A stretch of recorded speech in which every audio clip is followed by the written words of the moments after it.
कर्ण और शल्यवध। द्रोण बड़े ही दुर्धर्ष थे। वे संपूर्ण क्षत्रियों का विनाश करके 5वें दिन मारे गए। दुर्योधन पुण्य शोक से आतुर हो उठा। उस समय कर्ण उसकी सेना का कर्णधार हुआ। पांडव सेना का आधिपत्य अर्जुन को मिला। कर्ण और अर्जुन में भांति भांति के अस्त्र शस्त्रों की मारकाट से युक्त महाभयानक युद्ध हुआ, जो देवासुर संग्राम को पूरी तरह से मात करने वाला था। कर्ण और अर्जुन के संग्राम में कर्ण ने अपने बाणों से शत्रु पक्ष के बहुत से वीरों का संहार कर डाला। यद्यपि युद्ध गतिरोध पूर्ण हो रहा था, लेकिन कर्ण तब उलझ गया जब उसके रथ का एक पहिया धरती में धंस गया। धरती माता के श्राप के कारण वह अपने को मिले दैवी अस्त्रों के प्रयोग में भी असमर्थ हो जाता है, जैसा कि उसके गुरु परशुराम का श्राप था। तब कर्ण अपने रथ के पहिए को निकालने के लिए नीचे उतरता है और अर्जुन से निवेदन करता है कि वह युद्ध के नियमों का पालन करते हुए कुछ देर के लिए उस पर बाण चलाना बंद कर दे।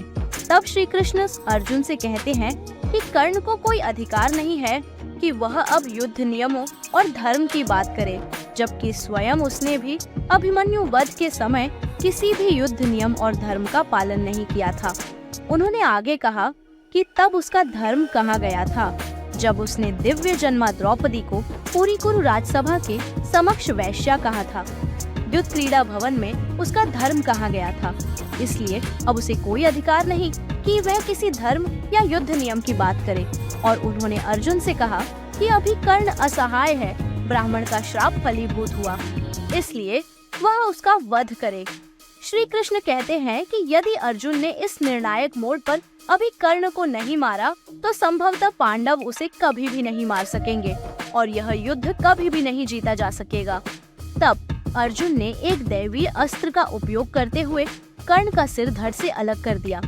कर्ण के शरीर के भूमि पर गिरने के बाद एक ज्योति कर्ण के शरीर से निकली और सूर्य में समाहित हो गई। तदनंतर राजा शल्य कौरव सेना के सेनापति हुए, किंतु वे युद्ध में आधे दिन तक ही टिक सके। दोपहर होते होते राजा युधिष्ठिर ने उन्हें मार दिया।